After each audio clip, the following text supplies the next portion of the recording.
Hello दोस्तों, आप सभी का वाईटी टीचर्स एकेडमी में स्वागत करते हैं। दोस्तों, हम यूपी टेट 2023 के लिए मैथ की क्लास देख रहे हैं, जिसमें हम नंबर सीरीज को शुरू किए हुए थे, जिसमें हम टाइप 2 पर पहुंच चुके हैं, जिसमें हम विभाज्यता के रूल को देख रहे हैं। हम कल तक आपको 5 तक के रूल को हमने बता दिया था।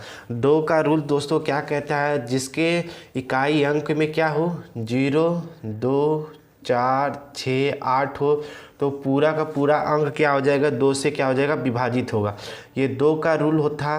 3 का रूल क्या कहता है, जो भी संख्या आपको दी गई होगी उसके सभी अंकों को यानी सभी डिजिट्स को आप ऐड करेंगे। अगर जो जोड़ आएगा वो अगर 3 से विभाजित हो जाता है तो पूरी की पूरी जो संख्या होगी आपसे 3 से विभाजित होगी।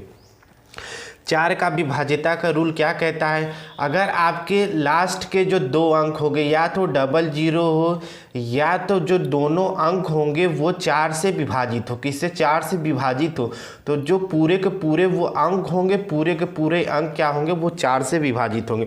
मैंने ये 4 का विभाज्यता का रूल बताया था, डिविजिबिलिटी रूल।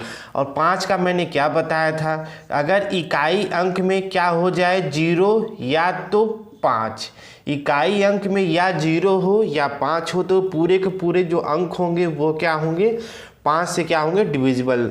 तो ये दोस्तों कल का हो गया रिवीजन। आज हम दोस्तों बात करते हैं आगे की, जिसमें हम 6 के विभाज्यता के रूल को देखेंगे। अगर दोस्तों चैनल पर नए हैं तो चैनल को जरूर से जरूर सब्सक्राइब करें। चलिए दोस्तों देख लेते हैं 6 के डिविजिबिलिटी रूल को। 6 का डिविजिबिलिटी रूल क्या कहता है। 6 का डिविजिबिलिटी रूल कहता है कोई भी संख्या 6 से तभी पूर्णतः विभक्त होगी जब वो क्या 2 से भी हो और 3 से भी क्या हो, पूर्णतः विभक्त हो। यानी कि यहाँ पर आपको 2 का भी डिविजिबिलिटी रूल आना चाहिए, 3 का। 2 का मैंने अभी बता दिया है, 3 का भी मैंने बता दिया। कोई भी संख्या ऐसा ले लेते हैं, सबसे पहले आपको छोटा से करते हैं क्योंकि बिल्कुल बेसिक से सीखना है हमें। मैंने क्या ले लिया 24। आपको पता है 6 के पहाड़े में आता है 24, आपको पता है, ठीक है, कोई बात नहीं है, पता है तो मुझे तो समझाना है ना। जिसमें आपको 6 का जानने के लिए आपको 2 का भी चेक करना पड़ेगा और 3 का, एक नहीं, आपके दोनों के दोनों होने चाहिए, दोनों के दोनों रूल फॉलो होने चाहिए, 2 के भी और 3 के भी। 2 का डिविजिबिलिटी रूल बोलता है कि 0, 2, 4, 6, 8, इसमें 4 है, बिल्कुल ये सही है। 3 में क्या बोला, दोनों का योग 4, 2, 6 अगर 3 से विभाजित होगा तो बिल्कुल।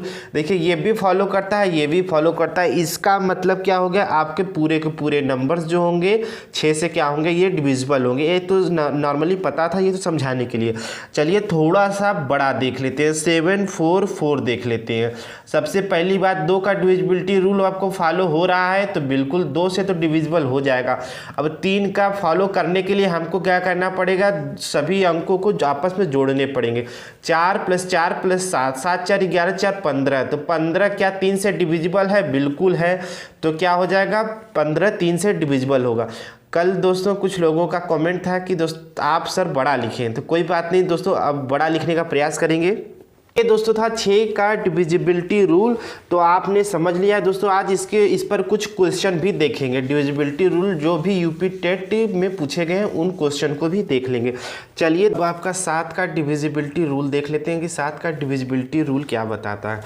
जब एक ही अंक, कोई भी मान लीजिए x एक अंक है, ये अगर कोई एक ही अंक 6 बार पुनरावृत्ति हो जाती है उसकी, यानी कि 6 टाइम, कितने टाइम, 6 टाइम, यानी कि x ही, जैसे मैंने x लिया तो 1, 2, 3, 4, 5, 6, अगर कोई भी एक अंक 6 बार उसकी पुनरावृत्ति हो जाती है, और जो पूरा का पूरा जो अंक होगा वो क्या हो जाएगा, 7 से क्या हो जाएगा, डिविजिबल होता है।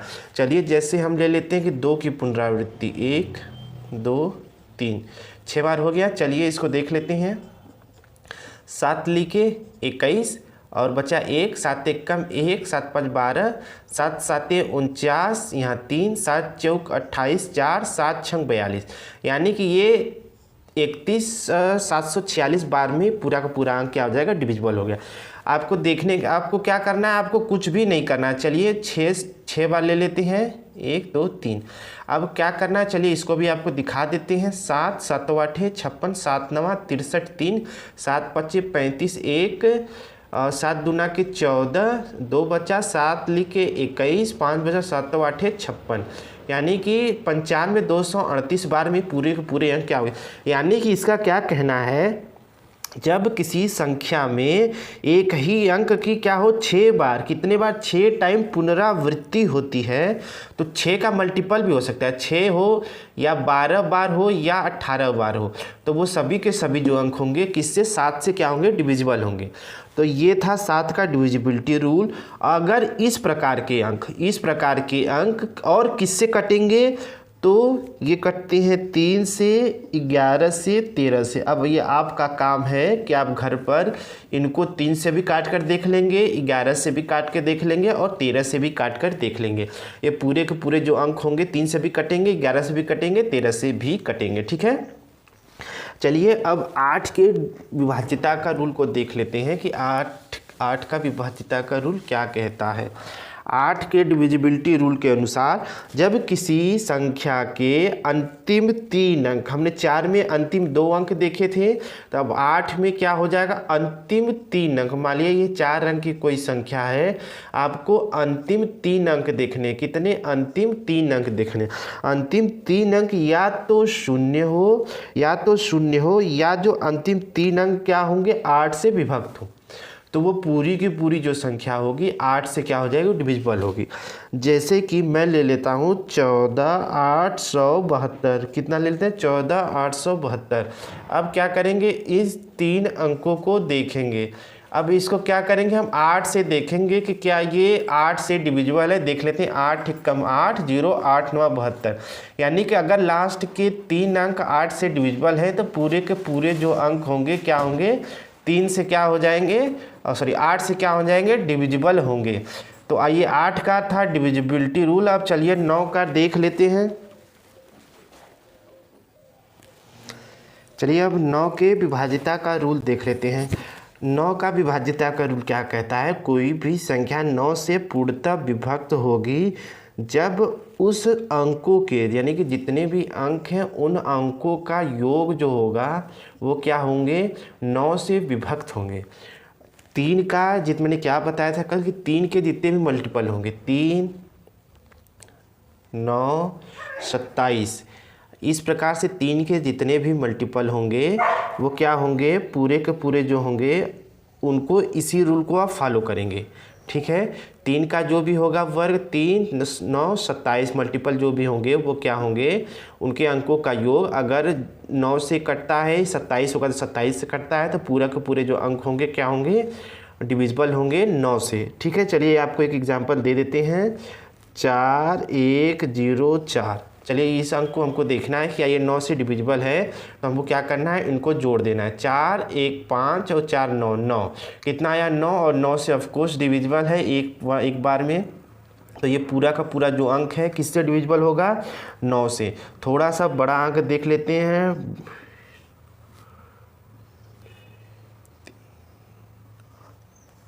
चलिए ये अंक है लिखा हुआ है, चलिए इसको देखते हैं, चेक करना है कि 9 से डिविजिबल है या नहीं। तो इनको क्या करना है आपस में जोड़ना है, 2 10 16 19 27, 27 है, 27 9 से ऑफकोर्स डिविजिबल है, तो ये जो पूरा का पूरा जो अंक है किससे डिविजिबल होगा 9 से। ये था 9 का डिविजिबिलिटी रूल। इसमें दोस्तों बहुत ज़्यादा मेहनत नहीं है आपको, लेकिन हाँ इससे एक क्वेश्चन ज़रूर देखने को मिलेगा, ये आप भूल भी सकते हैं लेकिन आपको प्रैक्टिस में रखना पड़ेगा। 10 का डिविजिबिलिटी रूल क्या कहता है, कोई भी संख्या 10 से पूर्णतः विभक्त तब होगी जब उस संख्या के अंतिम अंक में क्या हो 0 हो।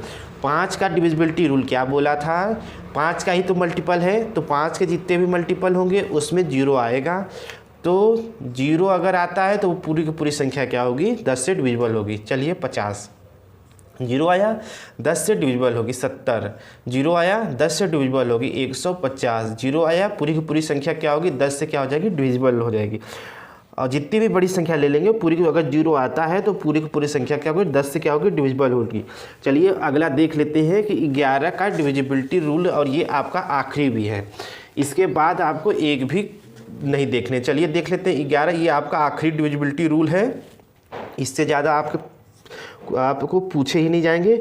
यदि किसी संख्या के विषम स्थान, मान लीजिए कि मैंने कोई 6 अंकों की कोई एक संख्या ले लेते हैं, उनके विषम स्थान, चलिए पहले क्या कर लेते हैं, विषम स्थान 1 2 3 4 5 6, विषम स्थान 1 के बाद 3, 3 के बाद 5, अगला रहता 7 तो 7 लेते हैं।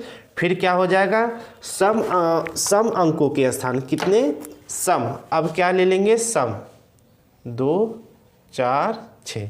देखिए सम का योग करेंगे, फिर किसका योग, फिर विषम का योग करेंगे, किसका करेंगे, फिर विषम अंकों का योग, किसका, विषम अंकों का योग। अगर दोनों के योग के बाद उसको घटाएंगे, यानी कि जो बड़ा होगा उसमें से छोटे को घटा देंगे। अगर सम बड़ा है तो सम में से क्या करेंगे, विषम को घटा देंगे। अगर इनका जो घटाव होगा या तो 0 आ जाए, कितना आ जाए, या तो अंतर उनका जो होगा वो 0 आ जाए, या तो कोई ऐसा अंतर आए, या तो कोई ऐसा अंतर आए जो 11 से डिविजिबल हो, जैसे 11 आ जाए, 22 आ जाए, 33 आ जाए, 66 आ जाए, 55 आ जाए, 77 आ जाए। तो या तो 0 आ जाए, या तो कोई जो अंक आए वो क्या हो, 11 से डिविजिबल हो, तो पूरी की पूरी जो संख्या होगी आपको 11 से डिविजिबल होगी। चलिए एक दे लेते हैं, 3 5 7 4 ले लेते हैं। चलिए 1 3 फिर 5 4 5 9 1 10, कितना आया 10, और इसका सम का क्या आ जाएगा, -10, कितना आ गया इसका 0, कितना आ गया आपका 0। मैंने क्या बोला, अगर 0 आता है तो भी वो पूरी की पूरी संख्या 11 से डिविजिबल होगी, या तो क्या आ जाए 11 से विभाजित हो, ऐसा कोई अंतर आ जाए, तो पूरी की पूरी जो संख्या क्या होगी 11 से डिविजिबल होगी। तो दोस्तों ये था आपका डिविजिबिलिटी रूल। आपका डिविजिबिलिटी रूल समाप्त हो जाता है। इसी के साथ अब कुछ क्वेश्चनों की क्या कर लेते हैं, प्रैक्टिस कर लेते हैं कि इनसे किस प्रकार के क्वेश्चन आए हुए हैं। चलिए दोस्तों अब कुछ प्रैक्टिस क्वेश्चन कर लेते हैं इन पर। किसी भी प्राकृतिक संख्या का प्रत्येक अंक या तो 3 या तो 4 है, यह संख्या 3 और 4 दोनों से विभाजित होती है, ऐसी सबसे छोटी संख्या क्या है। तो सबसे छोटी संख्या की बात करनी है, तो यानी देखिए प्रत्येक अंक या तो 3 होगा या तो 4 होगा, ऑप्शन से भी आपको दिख रहा है, या तो 3 है तो या 4, दो ही तरीके के इसमें अंक रिपीटेड है। यह संख्या 3 और 4 दोनों से विभाजित होती है। तो आपको 3 का भी डिविजिबिलिटी रूल पता है, 4 का भी डिविजिबिलिटी रूल पता है। 3 का डिविजिबिलिटी रूल कहता है कि अंकों का योग क्या होना चाहिए, 3 से डिविजिबल होना चाहिए। और 4 क्या कहता है, अंतिम 2 अंक या तो 0 हो, या तो अंतिम 2 अंक क्या होने चाहिए, जो ऐसे अंक होने चाहिए 4 से डिविजिबल हो। तो देखिए 4 चलिए यहाँ से 3 3 6 3 9, ये 3 से डिविजिबल है, 3 4 4 8 6 12, ये भी 3 से डिविजिबल है। 4 4 8 ये 3 से डिविजिबल नहीं है, तो पहले ही कट गया। 4 4 8 6 12 4 16, ये भी आपका क्या है, डिविजिबल 3 से नहीं है। जब ये 3 से दोनों से देखिए क्या होना चाहिए, विभाजित होती है, 3 से नहीं होती तो ये दोनों ऑप्शन होंगे नहीं। ये भी सही है, 3 से ये भी सही। अब देखना है 4 से कौन कट रहा है, क्या ये 4 से इसके 2 अंतिम अंक कट रहे हैं, ना तो 4 से कट रहे हैं ना तो 0 है, तो ये भी ऑप्शन आपका क्या हो जाएगा, गलत हो जाएगा। तो बिना सॉल्व किए केवल आपको थिंकिंग के माध्यम से आप इसको सही कर सकते थे। देखिए 4 से भी कट रहा है और योग से भी कट रहा है, यानी कि 12 आ रहा है, तो ये 3 से कट जाएगा। तो आपका आंसर क्या हो जाएगा, 4 4 4। यही वो सबसे छोटी संख्या है जो 3 से भी विभाजित होगी और 4 से भी विभाजित होगी। तो चलिए दोस्तों देख लेते हैं अगला क्वेश्चन। यदि संख्या 6 2 5 3 2 9 1 5 और a, देखिए यहाँ पर a है जो 6 से पूर्णतः विभाज्य, यानी कि 6 से कटेगा, तो a के स्थान पर सबसे बड़ा अंक क्या होगा। इन ऑप्शन में सबसे बड़ा अंक क्या होगा अगर यह 6 से विभाज्य है। 6 से विभाज्यता का रूल क्या कहता है, 6 का विभाज्यता रूल कहता है जो 2 और 3 दोनों से विभाजित अंक होंगी वो 6 से भी विभाजित होगी। तो 2 का डिविजिबिलिटी रूल पता है कि इकाई अंक में 0 2 4 6 8 होना चाहिए। 3 का क्या होता है, sum of digit is divisible by 3, तो whole number is divisible by 3। तो ये 3 का ये डिविजिबिलिटी ये बोलता है। तो चलिए मिला लेते हैं, यहाँ पे इसको लिख लेते हैं 6 2 5 3 2 9 1 5, यहाँ पर मैं डैश कर लेता हूँ। चलिए सबसे पहले क्या करते हैं, 2 से डिविजिबिलिटी रूल के लिए हमें यहाँ पर इस ऑप्शन, देखिए 2 के लिए ये फॉलो नहीं होगा, 2 के लिए ये फॉलो नहीं होगा, या तो 6 आएगा यहाँ पर, या तो क्या आ जाएगा आपका 8 आएगा। अब यही 2 यहाँ पर आ सकते हैं, तो इसके लिए आपको 3 से चेक करना पड़ेगा, कितने को, 3 से। अब 3 का divisibility sum of all numbers, चलिए 6 2 8, और 8 5 13 16 18 18 90 और 90 20 24 और इसमें 10 ऐड कर देंगे तो 34 में 1 माइनस कर दीजिए, तो यानी कि 33 हमारे कितने सम ऑफ नंबर्स आ गए 33। तो 33 में हम ऐसा इसमें से क्या जोड़ें जो 3 से डिविजिबल हो। चलिए अगर हम 6 जोड़ लेते हैं तो क्या हो जाएगा 39 हो जाएगा। अगर हम 8 जोड़ देंगे तो इसमें 2 और बढ़ जाएंगे, क्या हो जाएगा 41 हो जाएंगे। अब इसमें से कौन सा अंक है जो 3 से डिविजिबल है? ऑब्वियस सी बात है 39 डिविजिबल, और ये 41 क्या है डिविजिबल नहीं है। तो यहाँ पर हम क्या लिख देंगे 6 लिख देंगे। क्या लिख देंगे 6 लिख देंगे। तो आपका क्या हो जाएगा यही आंसर हो जाएगा। तो कौन सा ऑप्शन नंबर 2 क्या हो जाएगा आपका 6 आंसर। तो 6 यहाँ पर पुट कर देंगे तो क्या होगा 6 से पूर्णतः विभाज्य होगी और ए के स्थान पर सबसे बड़ा अंक इस ऑप्शन के हिसाब से सही यही होगा है। यदि 3 1 x 5 9 का अपवर्त्य है जहाँ x एक अंक है तो तब x का मान होगा। तो देखिए लिखा हुआ है 3 1 x 5, यहाँ पर x क्या बोला एक अंक है। तो अपवर्त्य है का रूल क्या कहता है 9 का कि सम ऑफ ऑल नंबर्स, क्या sum of all numbers is divisible by 9, तो whole number is divisible by 9। तो देखिए 3 1 4 4 और 5 5 4 क्या हो जाएगा 9। अब यहाँ पर आपका 9 आ रहा है प्लस क्या है x, ऐसा इसमें कौन सा नंबर लेंगे तो क्या हो जाएगा 9 का अपवर्त हो जाएगा। क्या हो जाएगा अपवर्त हो जाएगा। तो चलिए इसमें से क्या कर लेते हैं, इसमें से अगर हम 1 रखते हैं तो क्या 9 का अपवर्त हो रहा है नहीं। 3 रख देते हैं तो क्या ये 9 3 क्या हो जा रहा है 12। 6 रख देते तो क्या हो जाएगा 15। 9 रख देंगे तो क्या हो जाएगा 18। 9 का अपवर्त्य क्या हो जाएगा 18। तो आपका क्या हो जाएगा आंसर 9। x की जगह 9 पुट करेंगे तो 9 का अगला मिल जाएगा, यानी 9 का अपवर्त्य मिल जाएगा। क्या 5 1 3 2 4 1 6 और क्वेश्चन मार्क। अगला अंक जो है क्वेश्चन मार्क 3 से विभाज्य है तो क्वेश्चन मार्क के स्थान पर सबसे बड़ा अंक क्या होगा। तो सबसे बड़ा अंक कौन सा इसमें से आएगा जो 3 से डिवाइड कर दे। तो देखिए 5 1 3 2 4 1 6, यहाँ पर मैं देखता हूँ डैश। अब देखिए सबसे पहले 3 के लिए क्या करना पड़ेगा सम ऑफ नंबर्स। तो 5 1 6 3 9 2 11 5 15 16 16 और 16 22। तो 22 आ गया। ऐसा कौन सा अंक यहाँ पर ले जो 3 से क्या करे डिवाइड भी कर दे और साथ ही इसमें का सबसे बड़ा अंक हो। चलिए 22 8 में करेंगे तो 30, 22 में 6 करेंगे तो क्या हो जाएगा आपका 28, 22 में 7 करेंगे तो क्या हो जाएगा 29, 22 में 9 कर देंगे तो क्या हो जाएगा 31। अब इसमें से एक ही अंक है जो 3 से केवल डिवाइड ही हो रही है तो वो क्या है 8। तो यहाँ पर आपका आंसर क्या होगा 8। क्या हो जाएगा ऑप्शन नंबर ए। तो दोस्तों ये था अब तक का जो इसमें यूपी टेट में आए हुए क्वेश्चन। और भी क्वेश्चन थे लेकिन सब ऐसे ही क्वेश्चन थे तो आप उनकी प्रैक्टिस कर लेंगे और बाकी आपको और भी अधिक प्रैक्टिस तो करवाई ही जाएगी। ये तो आपको देखने के लिए कि आपको क्वेश्चंस हो रहे हैं कि नहीं आपसे। दोस्तों चैनल पर नए हैं तो चैनल YT टीचर्स अकेडमी को जरूर सब्सक्राइब करें, वीडियो को लाइक करें और दोस्तों को शेयर करें। चलिए फिर मिलते हैं नेक्स्ट वीडियो में, तब तक के लिए जय हिंद जय भारत।